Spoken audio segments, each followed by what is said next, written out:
اللہ کے نبی کے ایک صحابی تھے، ان کا نام تھا جلیبیب رضی اللہ تعالیٰ عنہ۔ جلیبیب بڑے ہنسی مذاق کرنے والے صحابی تھے۔ وہ اللہ کے نبی کے پاس آتے تھے، ہنسی مذاق کرتے تھے، اللہ کے نبی کو ہنسایا کرتے تھے۔ جلیبیب رضی اللہ تعالیٰ عنہ کے چہرے پر چیچک کے کچھ داغ بھی تھے، ان کے چہرے پر کئی داغ تھے، وہ زیادہ خوبصورت بھی نہیں تھے، کالے کلوٹے تھے۔ ایک مرتبہ اللہ کے پیارے نبی نے حضرت جلیبیب سے پوچھا کہ اے جلیبیب، کیا تمہاری شادی ہو گئی ہے؟ جلیبیب نے کہا نہیں، اے اللہ کے نبی میری شادی تو نہیں ہوئی ہے۔ آپ نے کہا کیوں شادی کیوں نہیں کر رہے ہو؟ کہا اے اللہ کے نبی میں غریب آدمی ہوں، میرے چہرے پر چیچک کے داغ بھی نکلے ہوئے ہیں، میں کالا کلوٹا بھی ہوں، مجھے اچھا رشتہ نہیں ملے گا، اس لیے میں شادی نہیں کر پا رہا ہوں۔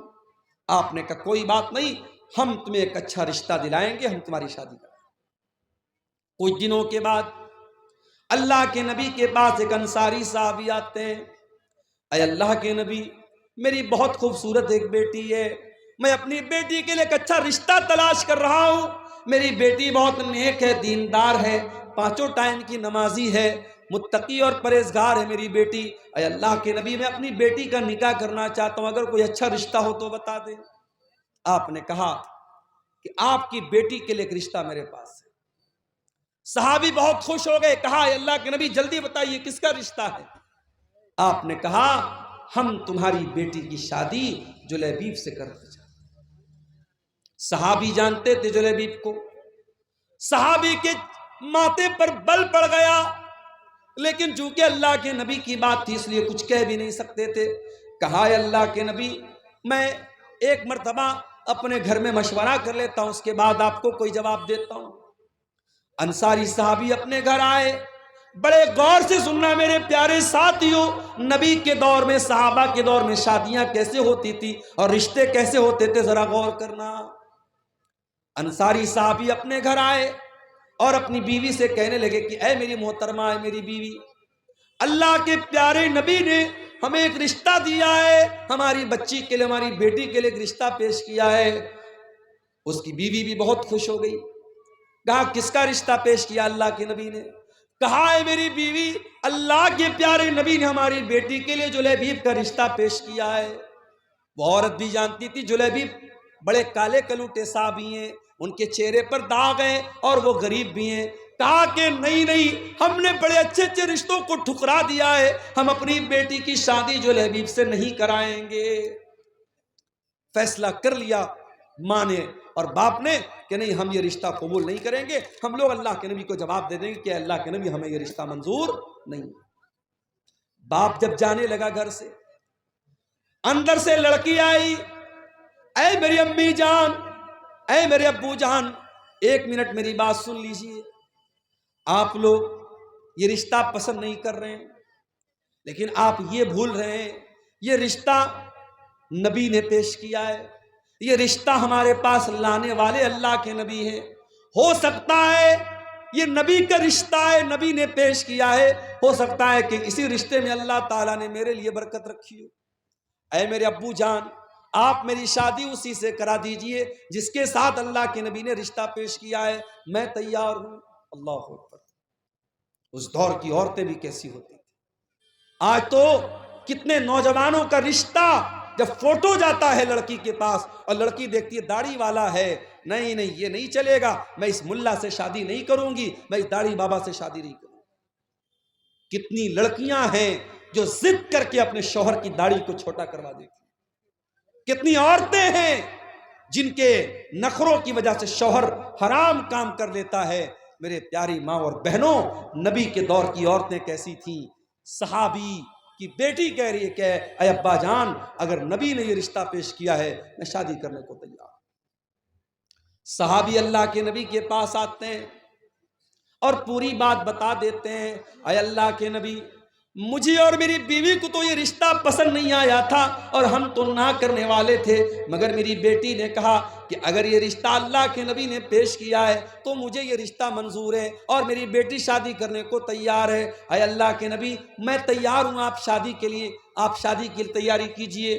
جب نبی نے سنا کہ لڑکی اتنی دیندار ہے اور اتنی اللہ اور اس کے رسول کی بات ماننے والی ہے، آپ نے دعا کی اللہم بارک لہا فی عیشہا ولا تجعل عیشہا کدن کدا، اے اللہ اس لڑکی کی زندگی میں تو برکتیں عطا فرما دے، اس لڑکی کی زندگی میں کبھی پریشانی نہ آئے۔ کچھ دنوں کے بعد شادی ہوئی اور وہ لڑکی اپنے شوہر کے ساتھ حضرت جلیبیب کے ساتھ ہنسی خوشی زندگی گزارنے لگی۔ کچھ دنوں کے بعد اللہ کے نبی صحابہ کے ساتھ ایک جنگ میں جاتے ہیں، اس جنگ میں جلیبیب بھی جاتے ہیں، اور جنگ کے بعد جب شہیدوں کی لاشوں کو رکھا جاتا ہے، حضرت جلیبیب رضی اللہ تعالیٰ عنہ میدان جنگ میں ان کی لاش نہیں ملتی ہے۔ اللہ کے نبی اپنے صحابہ سے کہتے ہیں ذرا تلاش کرو، کہیں نہ کہیں جلیبیب کی لاش بھی ملے گی۔ جلیبیب کی جب لاش ملتی ہے میرے پیارے ساتھیوں، تیروں اور تلواروں کے زخم سے بری ہوئی لاش، 7-8 دشمنوں کے بیچ میں اکیلی لاش جو یہ بتا رہی تھی وہ جلیبیب دشمنوں کے نرغے میں تھے، دشمنوں کے گھیرے میں تھے، اور کئی لوگوں سے لڑتے ہوئے وہ اللہ کو پیارے ہوئے تھے۔ اللہ کے نبی نے دیکھا جلیبیب کو، آپ نے کہا یہ میرا نوجوان صحابی ہے، اس نے اللہ کی راہ میں لڑتے لڑتے جان دے دی ہے۔ آپ نے جلیبیب کی لاش کو اٹھایا اور اپنے کندھے پر آپ نے اٹھا کر کے اس کی لاش کو قبر میں آپ نے اتارا۔ دنیا کے جنازے کے لیے چارپائی آتی ہے، دنیا کے جنازے کو لوگ اپنے کندھوں پہ لے کے جاتے ہیں، اور جلیبیب کی لاش کو اللہ کے نبی اپنے کندھے پہ لے کے جا رہے ہیں، اور آپ نے اپنے ہاتھوں سے قبر میں اتارا اور آپ نے دعا کی اے اللہ میں اس بندے سے راضی تھا اور تو بھی اس سے راضی ہو جا۔ صحابہ کہتے ہیں کہ جلیبیب کی قبر کو دیکھ کر کے اور ان کی لاش کے ساتھ نبی کا معاملہ دیکھ کر کے ہمارے دل میں یہ تمنا پیدا ہوئی کہ کاش یہ ہماری قبر ہوتی اور نبی نے ہمارے لیے دعا کی۔ اور اس کے بعد جب جلیبیب کا انتقال ہو گیا تو ہمیں تاریخ اور سیرت کی کتابیں یہ بتاتی ہیں کہ جلیبیب کی وہ جو بیوہ عورت تھی، جو ان کی بیوہ خاتون تھی، وہ اللہ کی راہ میں صدقہ اور خیرات بہت زیادہ کرتی تھی، جبکہ عام طور سے بیوہ عورتوں کے پاس مال کی قلت ہوتی ہے، مال کی کمی ہوتی ہے، مگر اللہ تعالیٰ غیب سے روزی دیتا تھا اس عورت کو جس عورت نے اپنے شوق اور ارمان کو قربان کیا تھا نبی کی اور اللہ کی اطاعت کرتے ہوئے، جس نے کہا تھا کہ میں جلیبیب کے ساتھ نکاح کرنے کو تیار ہوں، اور جس کے لیے نبی نے دعا کی تھی کہ اے اللہ تو اس کی زندگی میں برکت عطا فرمانا۔ اس عورت کی زندگی میں واقعی برکت پیدا ہوئی، اور مدینہ میں اگر کوئی بیوہ عورت سب سے زیادہ اللہ کی راہ میں صدقہ اور خیرات کرتی تھی تو صحابہ کہتے ہیں جلیبیب کی بیوہ عورت تھی۔ میرے عزیزوں، میرے بھائیوں، میرے بزرگوں، یہ صحابہ کرام کی سوسائٹی تھی۔ ہم اور آپ ذرا اپنی سوسائٹی کا جائزہ لیں۔ ہمارے یہاں رشتے ناتے میں صرف ہم سامنے والے کی خوبصورتی دیکھتے ہیں، صرف روپیہ پیسہ دیکھتے ہیں، صرف ذات اور برادری دیکھتے ہیں، ہم دینداری نہیں دیکھتے ہیں۔ یہ جہیز کی رسم یہ نہیں ختم ہو سکتی، یہ لالچ نہیں ختم ہو سکتا جب تک ہم رشتے ناتوں کی بنیاد دینداری پر نہیں کریں۔ اسی لیے اللہ کے نبی فرماتے ہیں تنکح المرأۃ لأربع، جب عورت کا نکاح ہوتا ہے 4 چیزیں عورت کے اندر دیکھی جاتی ہیں، لمالها ولحسبها ولجمالها ولدینها۔ کچھ لوگ عورت کا مال دیکھتے ہیں، کچھ لوگ عورت کا خاندان دیکھتے ہیں، کچھ لوگ عورت کی خوبصورتی دیکھتے ہیں، اور کچھ لوگ عورت کی دینداری دیکھتے ہیں۔ فاظفر بذات الدین، اللہ کے پیارے نبی فرماتے ہیں کہ او لوگو تم دیندار عورت کو اپنے گھر میں لے کر کے آ جاؤ، کامیاب ہو جاؤ گے۔ دیندار عورت کو اپنے گھر میں لے کے آؤ، کامیاب ہو جاؤ گے۔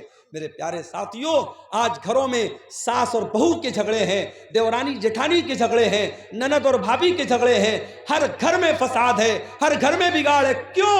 کیونکہ ہم نے خوبصورتی تو دیکھی ہے، ہم نے لمبا چوڑا جہیز تو ہم نے دیکھ کر کے شادی کر لی، ہم نے دینداری نہیں دیکھی ہے۔ دینداری کو ترجیح دیجئے، دیندار باپ کی دیندار بیٹی کو اپنے گھر میں لائیے، انشاءاللہ برکت ہوگی۔ میرے عزیزوں، آج سماج کی اصلاح کی اگر آپ بات کریں، شادی بیاہ میں آج ہمارے یہاں بہت سارے معاملات گڑبڑ چل رہے ہیں۔ اسی سیمانچل کے علاقے میں مجھے لوگوں نے بتایا باقاعدہ آج بھی کچھ گاؤں ایسے ہیں جہاں شادیوں میں ڈی جے تک بجتا ہے، گانا تک بجتا ہے۔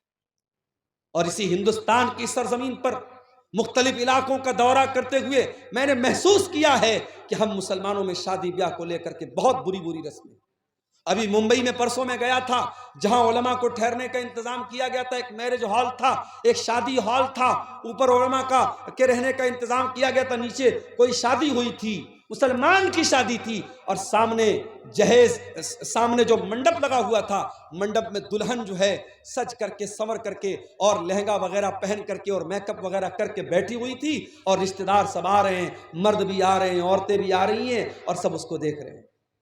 یہ بہت سارے علاقوں میں یہ چلتا ہے کہ دلہن کو باقاعدہ مرد حضرات بھی آ کر کے دیکھتے ہیں اور منہ دکھائی تک دیتے ہیں۔ میرے پیارے ساتھیوں، یہ رسمیں اسلام کے اندر نہیں ہیں۔ اسلام بڑا پاکیزہ مذہب ہے، اسلام بڑا صاف ستھرا مذہب ہے۔ ہم نے رسم و رواج کے ذریعے شادی بیاہ کے اس بندھن کو بہت ہی ناپاک بنا ڈالا ہے میرے ساتھ، اور فضول خرچی اللہ کی پناہ۔ فضول خرچی تو اس قدر ہو رہی ہے شادی کے موقع پر جس کی کوئی حد نہیں ہے۔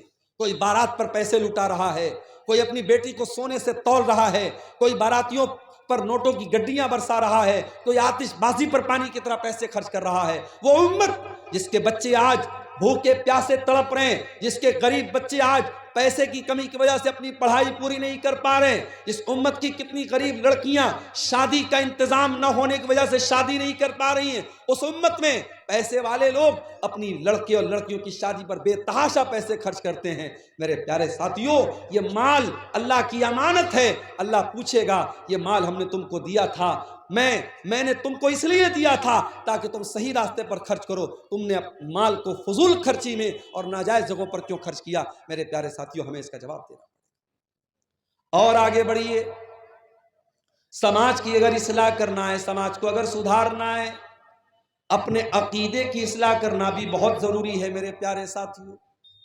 جس سماج کے اندر عقیدہ درست نہیں ہوگا، توحید درست نہیں ہوگی، جس سماج کے اندر قبروں پر سجدہ کیا جائے گا، جس سماج میں تعویذ اور گنڈا پہنا جائے گا، جس سماج میں بلی کے آگے سے گزرنے پر بائک کو اور گاڑی کو بریک لگا دیا جائے گا، جس سماج میں توحید کا کوئی نام و نشان نہ ہوگا، میرے پیارے ساتھیوں، وہ سماج کبھی نہیں سدھر سکتا ہے۔ ہم اور آپ مسلمان ہیں، اور مسلمان کا مطلب یہ ہوتا ہے وہ لا الہ الا اللہ اور محمد رسول اللہ کا کلمہ پڑھنے والا ہوتا ہے۔ ہمارے دین کی بنیاد توحید پر ہے، جب تک ہماری توحید صحیح نہیں ہوگی ہمارا کوئی بھی عمل اللہ تعالیٰ کیا قبول نہیں ہوگا۔ توحید جب تک درست نہیں ہے، اللہ کیا کوئی نیکی ہماری قبول نہیں ہوگی۔ اللہ کے نبی کے آنے کے پہلے مکہ میں ایک آدمی رہتا تھا جس کا نام عبداللہ بن جدعان تھا، بہت نیک انسان تھا، غریبوں کو کھانا کھلایا کرتا تھا، حاجیوں کی خدمت کیا کرتا تھا، حاجیوں کو پانی پلایا کرتا تھا۔ عبداللہ بن جدعان مر گیا۔ حضرت عائشہ نے اللہ کے نبی سے پوچھا، اے اللہ کے نبی، عبداللہ بن جدعان تو بڑا نیک انسان تھا، اتنی غریبوں کی مدد کیا کرتا تھا، دان پنیہ کا کام کیا کرتا تھا، خیرات کیا کرتا تھا، اے اللہ کے نبی، کیا عبداللہ بن جدعان کو اس کی نیکی قیامت کے دن کام دے گی؟ کیا وہ اللہ تعالیٰ کے جنت میں داخل ہو جائے گا؟ کیا وہ جہنم کے عذاب سے بچ جائے گا؟ اللہ کے نبی نے فرمایا کہ نہیں اے عائشہ، عبداللہ بن جدعان کی نیکی اس کے کوئی کام نہیں آئے گی۔ اے عائشہ، عبداللہ بن جدعان نے کبھی یہ نہیں کہا تھا رب اغفر لی خطیئتی یوم الدین، اے میرے پروردگار تو مجھے قیامت کے دن اپنے عذاب سے بچا لینا۔ نہ وہ قیامت کے دن کو مانتا تھا، نہ اللہ تعالیٰ کی توحید کو مانتا تھا۔